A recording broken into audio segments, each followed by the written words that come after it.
Bonjour, alors là je vais vous faire un tuto pour vous faire voir comment faire de la cire. Fondre sa cire, c'est brèche, c'est cire d'opercule. Pourquoi? Parce que quand on voit ce qui arrive dans les magasins d'apiculture, des cires toutes noires, toutes vertes, toutes pas belles, j'arrive pas à comprendre. Alors c'est tellement facile de faire de la cire.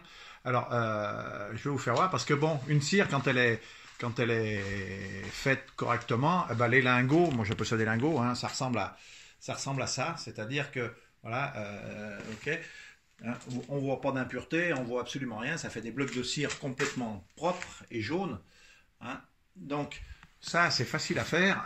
Il vous faut une gamelle si on a une ruche ou deux. Moi j'y mets dans des fûts, hein, un fût comme celui-ci, hein, d'accord. Donc mes brèches sont là. Alors ça c'est ce qui reste du fût précédent, d'accord. Mais autrement, bon, là vous avez, donc ça c'est ce qui sort du spinot, hein, c'est de la cire sèche, qui va donc dans ce fût. Moi je vais mettre 3 seaux, des seaux de 20 kg de miel. Donc dans un fût de 300 litres je mets 3 seaux d'eau, bouillante, hein, bien entendu. Le fût, bien entendu, je sais pas si on peut le voir, oui, je vais vous le faire voir. Je l'ai mis sur un tripat, d'accord, hein. Et donc le tripat, par contre, lui, je l'ai équipé d'un détendeur qu'on trouve pas dans le commerce. Je l'avais trouvé sur eBay, je crois, à l'époque.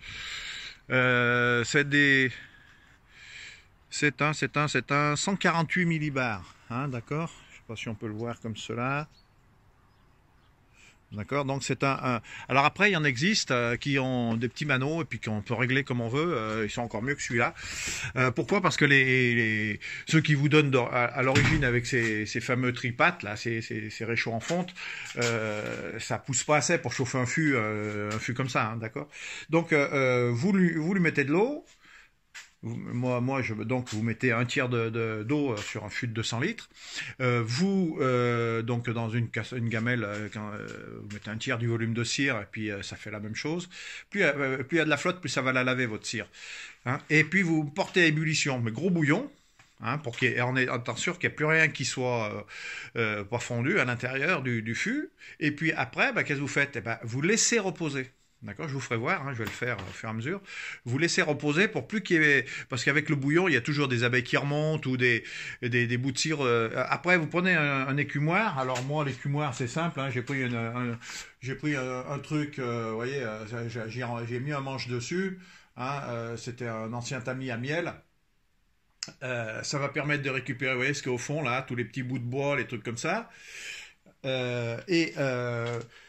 Vous laissez bien reposer la cire, puis après, j'ai fait une gamelle, hein, donc c'est une vieille casserole en alu, et puis j'ai aminci, on le voit sur le côté là, j'ai aminci un bord, ici là, pour être qu'elle soit la plus fine possible, le bord soit le plus fin possible pour pouvoir prendre un maximum de cire, d'accord.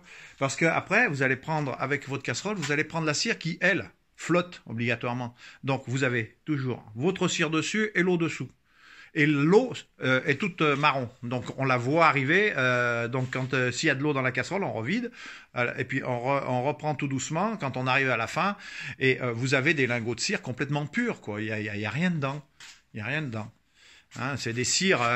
Voilà, ça c'est ce qui a cassé du bloc de cire. Mais vous voyez, ça c'est de la cire, quoi. C'est une cire qui est complètement pure, quoi. Et donc, par contre, oui, c'est vrai que pour faire chauffer un fût comme ça, même avec un 148 millibars, il faut un certain temps, hein. C'est pas facile, c'est très long à faire chauffer, mais bon, le résultat en vaut la chandelle quand même, parce que ça fait des blocs de cire qui sont nickel, quoi. Voilà, je coupe et puis je vous referai voir plus tard comment je fais. Donc voilà, là, j'ai donc fait bouillir ça pendant 3 heures presque. Alors là, il faut faire très attention. Donc là, je prends une spatule parce que la vapeur, elle vous brûle les doigts dès que vous ouvrez. Voilà. Donc voilà comment je le monte à ébullition de cette manière. Donc là, on est sûr qu'il n'y a absolument plus rien de pas fondu. Voilà, donc là je vais aller fermer la bouteille de gaz que je laisse dehors. Voilà.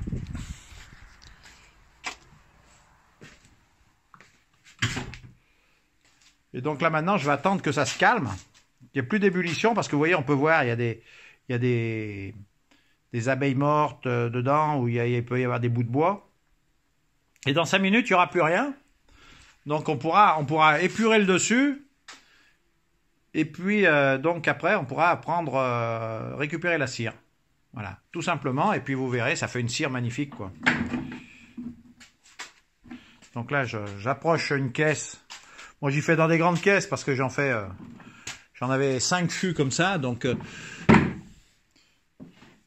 les mets sur un chariot comme ça. Mais après, il faut essayer de pas les bouger, les caisses. Et puis si vous voulez pas que le bloc fende de partout, ce qu'il faut faire surtout, c'est comment dirais-je, ce qu'il faut faire, c'est le couvrir.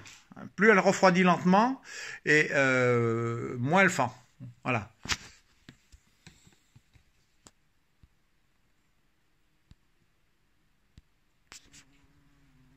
Donc il faut faire aussi très attention, ça, l'odeur attire les guêpes.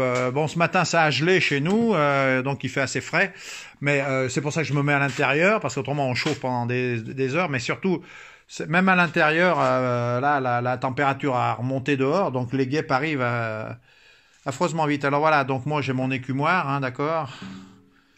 Vous récupérez ce qui traîne dessus. Alors bien sûr au début il va figer net, hein, d'accord. Vous voyez, regardez, donc il devient tout blanc, mais vous voyez, il devient pas marron, la cire, elle est magnifique, quoi. Donc au bout d'un moment, bah, ça va le faire chauffer, et puis vous allez pouvoir récupérer, vous voyez, ce que je vous disais, les bouts de bois. Ça, c'est les cadres qui doivent passer à la machine, à mon avis. Il y a des fois où ils souffrent un peu, les cadres. Donc il faut enlever un maximum d'impuretés. D'ailleurs, on peut enlever tout ce qui flotte, hein. Généralement, il restera pas grand-chose, hein. Voilà.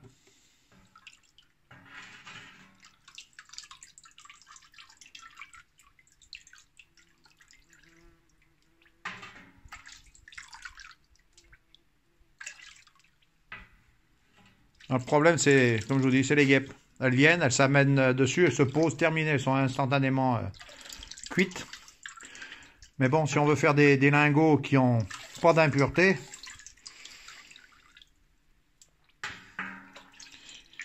elles sont un peu pénibles. Voilà, donc on est à peu près bon, regardez, vous voyez. Et ça, c'est toute l'abeille qui était morte dedans. Voilà. Donc vous voyez dessus, là c'est que de la cire, quoi.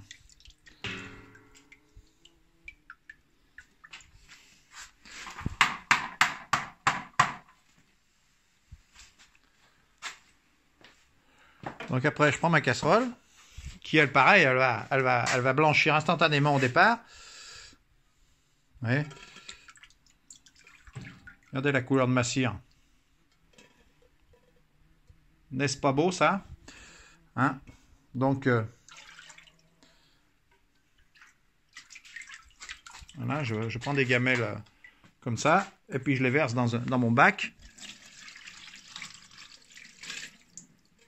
Voilà.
Donc ça, c'est que de la cire d'opercule.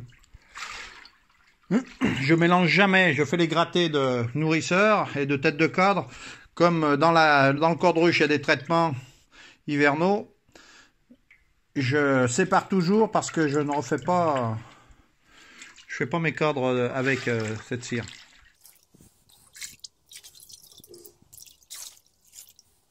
C'est ce qu'ils appellent les cires de sélection. Et puis les cires traditionnelles, quoi.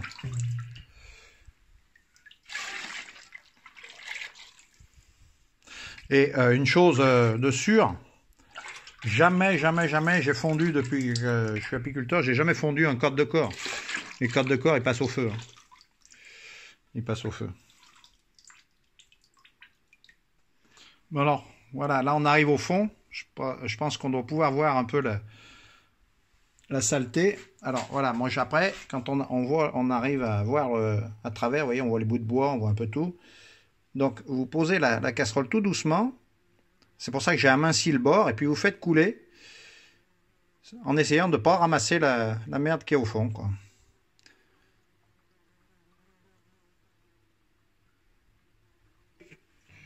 Et je verse dedans comme ça.